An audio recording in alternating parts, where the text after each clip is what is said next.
Ang putling ebanghelyo. 30 minutos nga pagsabwag sa tinuod nga ebanghelyo.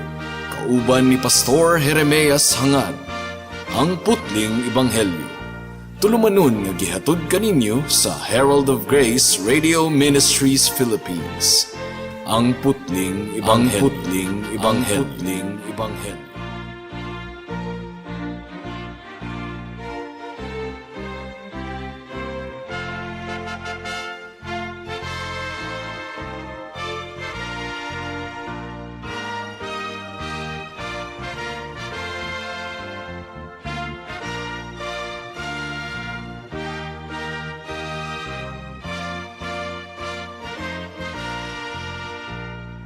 Alang sa atong teksto, please turn with me to Matthew chapter 7, verse 13 hangtod sa 14.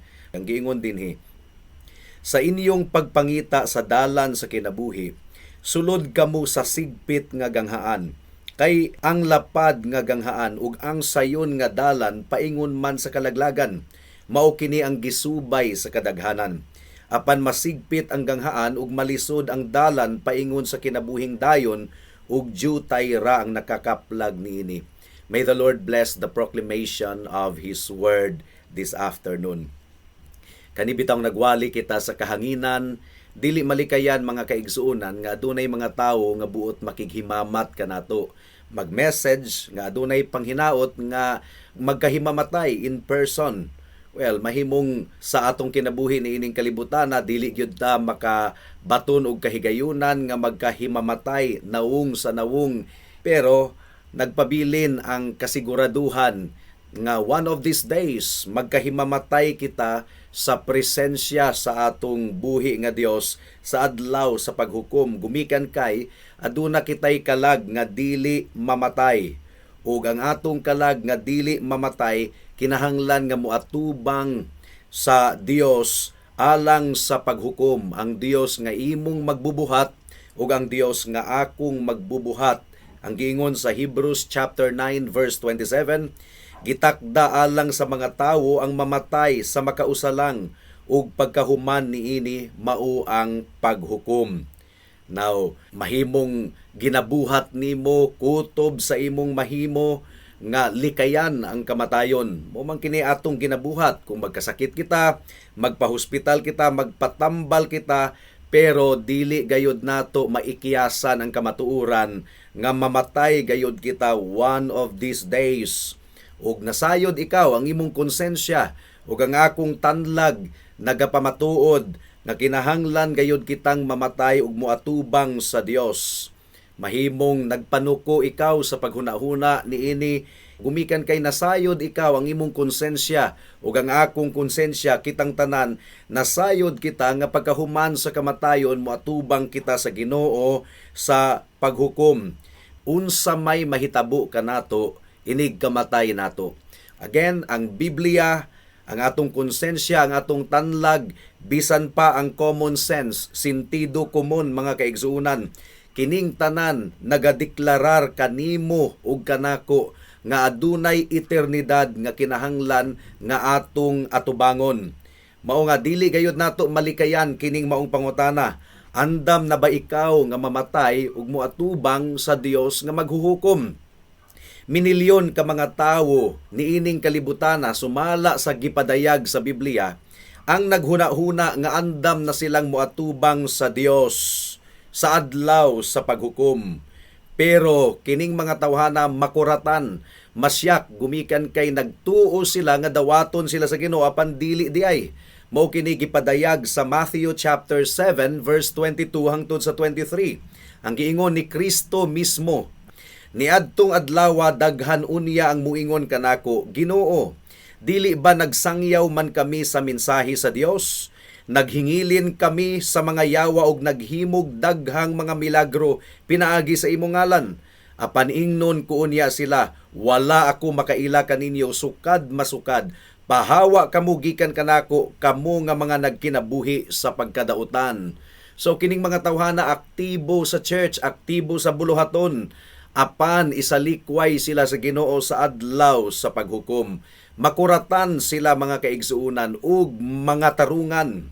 Now, imo na ba kining gihinuklugan, gipamalandungan, kay basin og nagkinabuhi ka ni ining kalibutana ug nag-isip ikaw nga okay lang ang tanan alang kanimo, pero makuratan ikaw sa adlaw sa paghukom kung ang Dios muingon kanimo, wala ako makaila kanimo sukad masukad. Dili gayud ma-describe ang kahinganghan nato ni ana nga time kung mahitabo ka na, kung madungog nato ang pulong sa Ginoo mismo nga nagaingon, pahawa gikan kanako, ikaw nga nagkinabuhi sa pagkadautan. So, ikaw ba madismayar, masyak ni anang adlawa, gumikan kay usa ikaw sa gimin ni Jesus Christ sa Matthew chapter 7. Mao nga higala, hinaot nga imong igahin kining less than 1 hour of sermon aron maipakita kanimo nga ang kalag nga dili gayod andam musangpot gayod sa impyerno, walay katapusan nga kalayo ug dili didto sa gingharian sa Dios sa langit. Adunay duha ka bahin ang pagpamalandong niining taknaa. Una, the broad road to eternal destruction. Ang lapad nga dalan padulong sa walay katapusan nga kalaglagan. Ikaduha, the narrow road to eternal life. Ang huot ug sigpit nga dalan padulong sa kinabuhing dayon. Hinaot ngang balang espiritu magapangliho kanato sa atong pagpadayon sa mensahe ni ining taknaa. Mudangat na kita sa unang punto.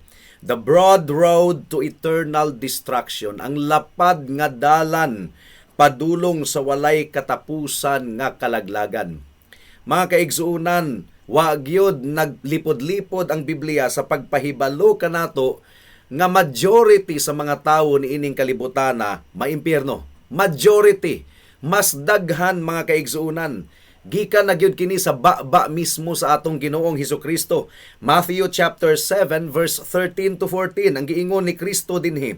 Lapad nga ganghaan ug ang sayon nga dalan paingon man sa kalaglagan, mao kini ang gisubay sa kadaghanan. Pamalandungi kini higala, kay basin og naapil ikaw sa majority nga nagasubay sa lapad nga dalan padulong sa kalaglagan. Apan masigpit ang ganghaan ug malisod ang dalan paingon sa kinabuhing dayon ug jutay ra ang nakakaplag niini. Hala, pamalandungi kini higala. Hinaot nga maapil ikaw sa jutay nga nakakaplag sa dalan nga huot padulong sa kinabuhing walay katapusan. Kung jutay, but pasabot, lisod kini. Dili kini sayon mga kaigsunan. Kung lapad, ang but ipasabot kining sayon ra nga pagabuhaton. Pamalandungi ang dalan nga imong gilaktan karon. Now, basin og para kanimo, muraog, walay kasing-kasing kini nga statement. Pero tinuod kini mga kaigsunan, dili gumikan kay ang Ginoo walay kaluoy, kundili gumikan kay ang mga katawhan walay kaluoy og pagpakabana sa ilang kaugalingon. Grabe kaayo ang ilang pagrebelde batok sa sugo sa Dios ug ilang gikaminusan ang iyang gugma, ilang giatak-yatakan ang balaod sa Dios nga gihatag unta sa Ginoo alang sa atong kaayuhan ug gumikan sa pagkarebelde sa mga katawhan ug pagkadautan. Takos lamang gayud kita nga pagasilutan didto sa impyerno. Well, unsa man ang matang sa mga tawo, mga kaigsuunan, nga nahaapil sa mga naglakaw sa lapad nga dalan padulong sa kalaglagan, padulong sa impyerno. Una, sila ang mga tawo nga dautan kaayo, dili gayud Dios nun, walay Dios sa ilang kinabuhi. Sila ang mga tawo nga imbis nga ang ilang kwarta, ilang gastuhon para sa panginahanglanon sa pamilya, ilang gigasto alang sa ilang bisyo, alang sa ilang droga, alang sa ilang pag-inom-inom, alang sa ilang pagsigarilyo ug tanan nga bisyo nga makadaot sa lawas. Ilang gipasagdahan ang ilang pamilya. Kinsa pa kini nga mga tawo nga galakaw sa lapad nga dalan padulong sa kalaglagan, mao kining mga katawhan nga nakighilawas sa babayi or lalaki nga dili asawa ug dili bana, engaging in unlawful sexual relationships.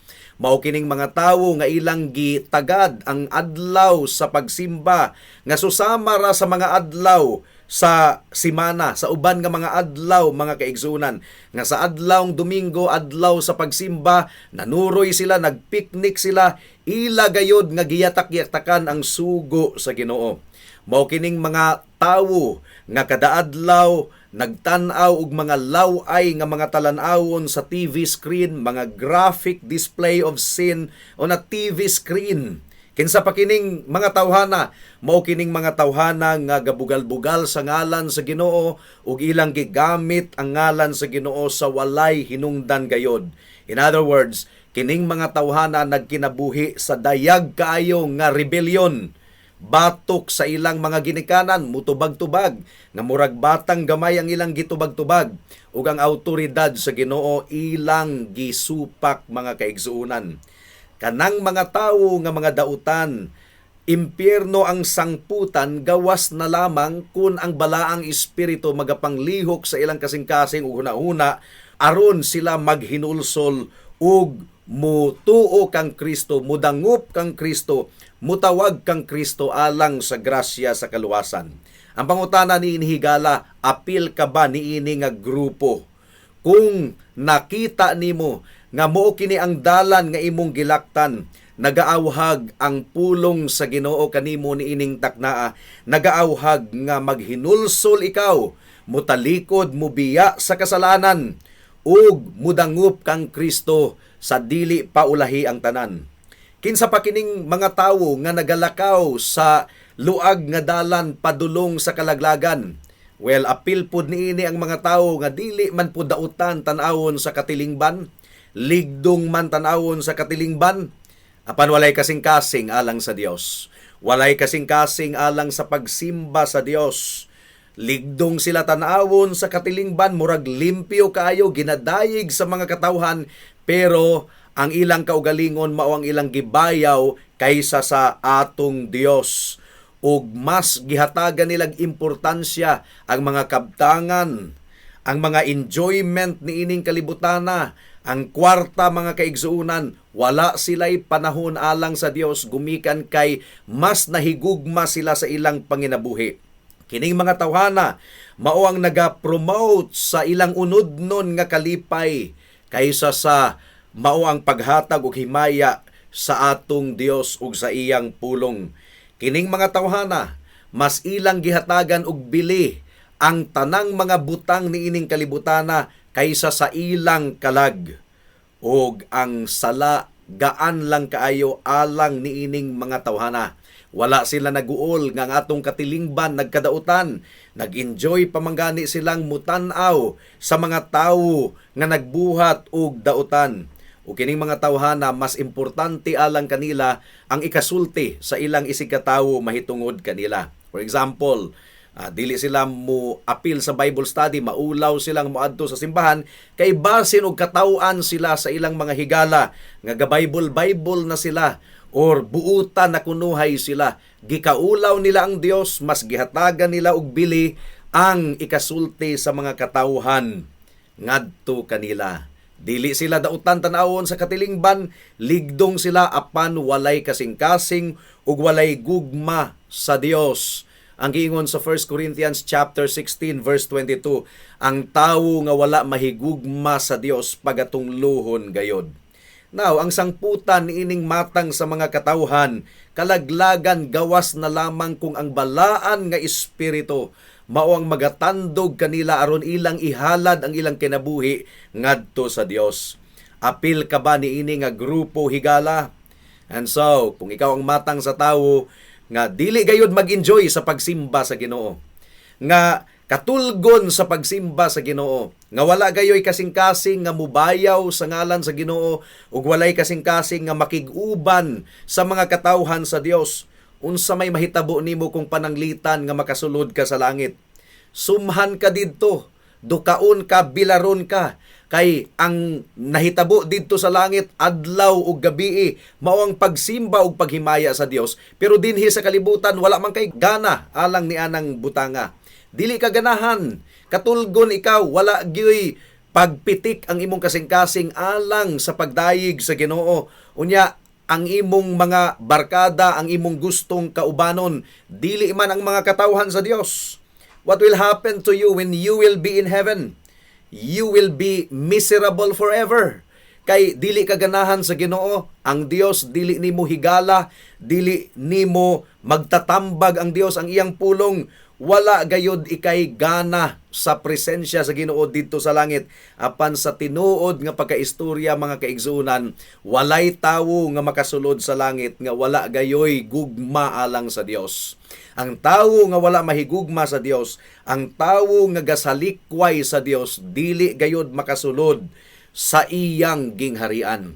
Kung ikaw ang matang sa tawo nga mas nahigugma sa kwarta, mas nahigugma sa mga kabtangan, mas nahigugma sa mga enjoyment ni ining kalibutana kaysa sa Dios, kaysa sa mga katawhan sa Dios, walay lugar alang kanimo ang gingharian sa Dios.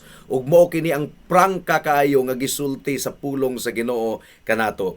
Matthew chapter 6 verse 24. Well, kinsa pa ang nagalakaw sa lapad nga dalan padulong sa kalaglagan mga kaigsuonan?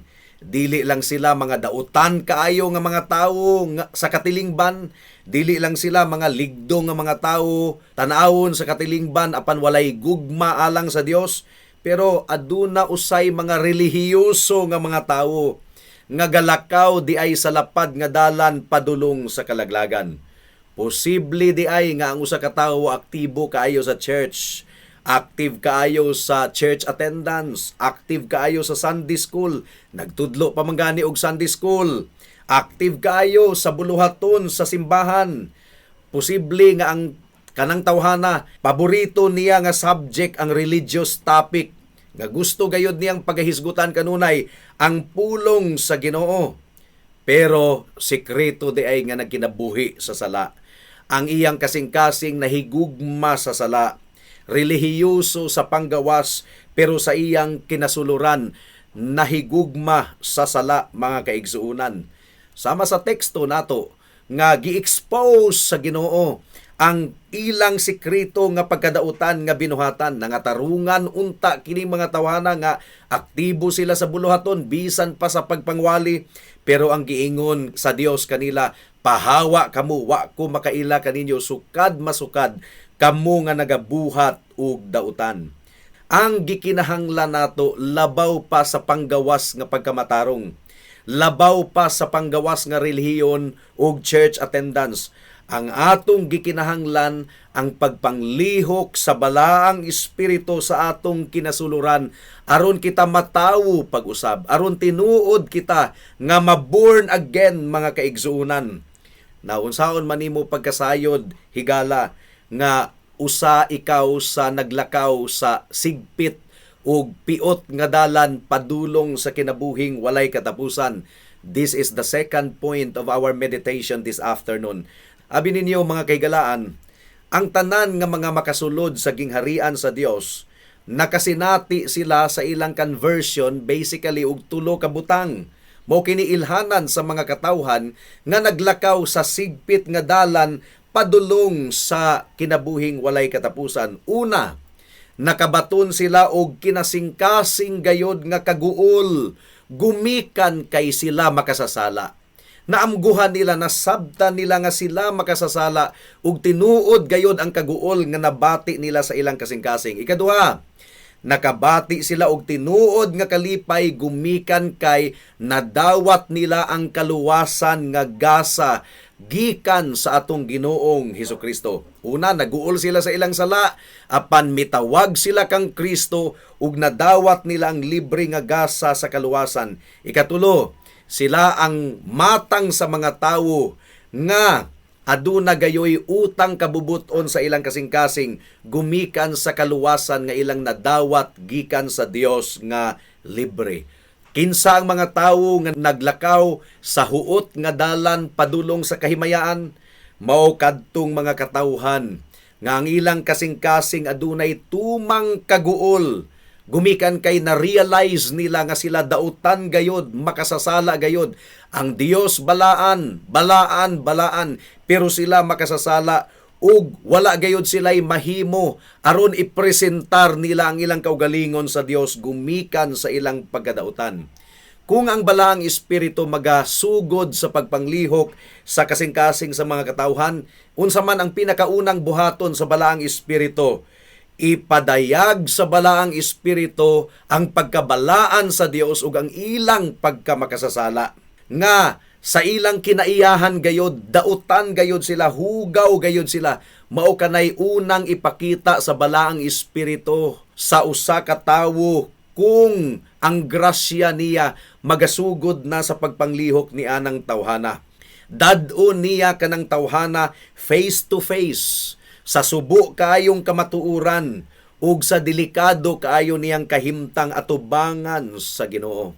Ang usa ka makasasala makasinati gayod og heartfelt sorrow, kinasing-kasing gayod nga kasubo gumikan sa dili na maihap niyang sala sa pulong sa hunahuna ug sa buhat batok sa Dios.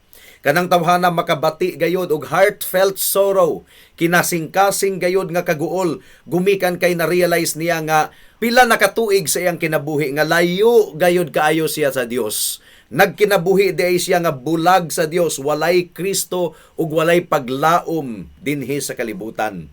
Kanang tawhana makasinati og tumang kaguol, gumikan kay nakita niya nga ngiyang kasing-kasing tubod, tinubdan sa tanang pagkahugaw, corruption, pollution. Nga ang sala nga migawa sa iyang pulong, hunahuna og buhat, gikan kini sa iyang kasing-kasing nga puno kayo sa pagkadautan. Kining tawhanan nakabati og tumang kaguol, gumikan kay nabugatan kaayo siya sa iyang sala. Ug nakita niya nga imposible gayod nga sa iyang pagpaningkamot makahiling kawas siya gikan sa pagkaulipon sa sala. Kining tawhana nakabati gayod og tumang kaguol, gumikan kay na-realize niya nga dili niya maluwas ang iyang kaugalingon pero kinahanglan gayod siyang maluwas. Ug mao nga muingon siya sa Dios, Lord, matarong gayod ikaw. Kung imo akong hukman padulong sa kalaglagan, insakto ra gayod ang imong paghukom. Pero aduna ba'y posibilidad o Dios nga makaikiyas ako gikan sa imong balaan nga silot ug aron ako masiguli kanimo, aduna ba'y posibilidad? So kining tawhana mabalaka kaayo. Aduna na siya'y kahangawa sa iyang kalag. Miserable na siya sa iyang pamati. Dili na siya takos sa iyang pamati at tubangan sa Dios. Guilty siya, mga kaigsuunan. Nasayod siya by experience nga wala gayud siya'y paglaom alang sa kaluwasan. Bulag kang Kristo. Pinaagi sa iyang kaugalingon, wa gyud siya'y paglaom alang sa kaluwasan. So, ikaduha, kinsa kining mga katawhan nga naglakaw sa sigpit nga dalan, huot nga dalan, padulong sa kahimayaan. Sila kadtong tinuod nga nakabati sa ilang pagkadautan, nakasabot sa ilang pagkadautan, pero sila kadtong tawo nga mitawag sa ngalan sa Ginoong Hesukristo. Sila kadtong mga tawo nga misalig sa dugo ni Kristo ug sa pagkamatarong. Sila kadtong mga tawo nga misalig sa gibuhat ni Kristo didto sa cross tungod ug alang sa mga makasasala nga susama kanila. Sila kadtong mga tawo nga miundang na sa pagsalig sa ilang kaugalingon ug ilang gibalhin ang ilang pagsalig ngadto kang Kristo. Gumikan kay si Kristo lamang gayod ang manluluwas. Dili nila mabayran ang silot sa ilang sala. Dili nila masunod ang kinatibuk-ang sugo sa Dios. Pero nasabta nila nga si Kristo mao ang mituma niining tanan ug si Kristo mao ang misakripisyo sa iyang dugo, mipaula didto sa cross alang sa ilang kaluwasan. Ikaw ug ako higala kung anaa ka kang Kristo, wala na ikaw nagasalig sa imong kaugalingon, kundili ang atong pagsalig anaa lamang kang Kristo. So nasabta nila ang ilang pagpanginahanglan kang Hesus. Nasabta nila nga ang kamatayon ni Kristo dili kadto kamatayon lamang sa usa ka bayani aron mahimong maayong ihimplo sa mga katawhan. No, kadto nga kamatayon halad gayod. Ug ang resulta ni adto kaluwasan sa tanang nagasalig kang Kristo lamang. Siya ang misalo sa tanang tunglo ug kapungot sa Dios tungod ug alang kanato. Ug kini nga mga tawo, mga kaigsuunan, ang ilang pagsalig naa lamang gayod sa atong Ginoong Hesukristo. Nasinatian mo na ba kini higala? Nabati mo na ba kini? Resolbar na ba gayud ang imong kasing-kasing nga dili na ka musalig sa imong kaugalingon kundili kang Kristo lamang ingon nga imong Dios ug manluluwas. Kinsa ang nagalakaw sa huot nga dalan padulong sa kahimayaan? Sila kadtong mga tawo nga kanunayng nagpasalamat sa Dios, gumikan sa kaluwasan nga ilang nadawat nga libre, ug nabati nila nga wala sila ikasukli sa grasya sa kaluwasan, mao nga ang ilang kinabuhi ilang gihalad sa Ginoo. Salmo kapitulo 116 bersikulo 12 ang giingon dinhi, unsa may akong isukli sa Ginoo sa tanan niyang kaayo nga rikanako. Mao kini ang mga tawo nga galakaw sa huot nga dalan padulong sa kahimayaan. Nagtinguha sila nga ilang isurrender ang tanan, ang ilang lawas ug kalag ngadto sa Dios. Niining kalibutan na ug sa eternidad, nagpasakop sila sa kabubuton sa Dios. Nagaingon sila, your will be done on earth as it is in heaven. Ug sa taliwala sa ilang mga kakulangon, nagatinguha gayud sila gihapon nga magkinabuhi alang sa kahimayaan sa Dios, ug ilang gipakita ang ilang gugma sa Dios ug gugma ngadto sa isig katawo. Higala susiha ang imong kinabuhi kung ikaw ba kini. Hinaot nga sa pagsusi nimo sa imong kinabuhi, makita nimo ang imong tinuod nga kahimtang. So, isip aplikasyon higala. Unsang matang sa dalan ang imong gilaktan karon? Ikaw ba nagalakaw sa lapad nga dalan padulong sa kalaglagan? Or nagalakaw ba ikaw sa sigpit nga dalan padulong sa kahimayaan? Ang Dios lamang mao ang makasakbit kanato gikan sa dalan sa kangitngit ug mubalhin kanato padulong sa dalan nga nagadangat sa kaluwasan sa kahimayaan. Huot nga dalan. Busa ang pagpanghinaot nato ug pagpangaliya sa atong kasing-kasing mga kaigsuonan nga ang balaang espiritu mao ang mag-rescue kanimo higala gikan sa dalan nga lapad nga gisubay sa kadaghanan ngadto sa dalan sa atong buhi nga Dios nga huot ngadto sa kahimayaan. You must be born again. Mianhi ang anak sa tawo aron sa pagpangita ug sa pagluwas sa mga nangawala. Busa tawag sa atong Ginoong Hesukristo, mga kahigalaan. Ang imong kalag ug ang imong kondisyon miserable, hangyo sa Ginoo. Tawag sa Ginoo nga ikaw pagahinluan niya sa iyang hamili nga dugo, nga pagapapason sa Ginoo ang tanan nimong salaod, salig sa Ginoo. Now, kining mosimba lamang og kas-a sa usa ka tuig, moampo lamang kung makahinumdom, magpasalamat lamang kung makahinumdom kunuhay. Ang impyerno mao ang utlanan sa tanang mga dautan, sa tanang mga ligdong kunuhay at ubangan sa katilingban, sa tanang mga relihiyoso kunuhay, pero walay Dios sa ilang kinabuhi. O kini nga short message mga kaigsuunan, gipadala sa Ginoo kanimo karon, aron kawarningan ikaw nga dili musubay sa dalan padulong sa kalaglagan. Ang giingon sa Isaias kapitulo 55 bersikulo 6, pangitaan ninyo ang Ginoo samtang makaplagan pa siya. Tawag kamo kaniya samtang haduol pa siya. Ang giingon sa Biblia, gitakda sa matag usa ang mamatay sa makausa lamang ug pagkahuman niini mao ang paghukom. Mao nga pagdali-dali gayud higala, ayaw paglangan-langan, tungod ug alang kini sa imong kaayuhan. Ang tanod sa imong kinabuhi nga imong gibitayan karon, nga kung maputol ka na sa impyerno gayud ikaw mahulog, ang tanod nga nagagunit sa imong kinabuhi karon nagkanipis ug nagkanipis ug nagkagabok ug nagkagabok higala. Mao nga ang giingon sa Ezekiel chapter 33 verse 11. Samtang ako buhi, nag-ingon ang Ginoo, wala ako'y kalipay sa kamatayon sa mga dautan, kundili nga ang dautan mutalikod sa dautan niyang dalan ug mabuhi. Biya kamo, biya kamo, biya kamo gikan sa inyong dautan nga mga lakang, kay nganong mga matay man kamo. Tinuod biya?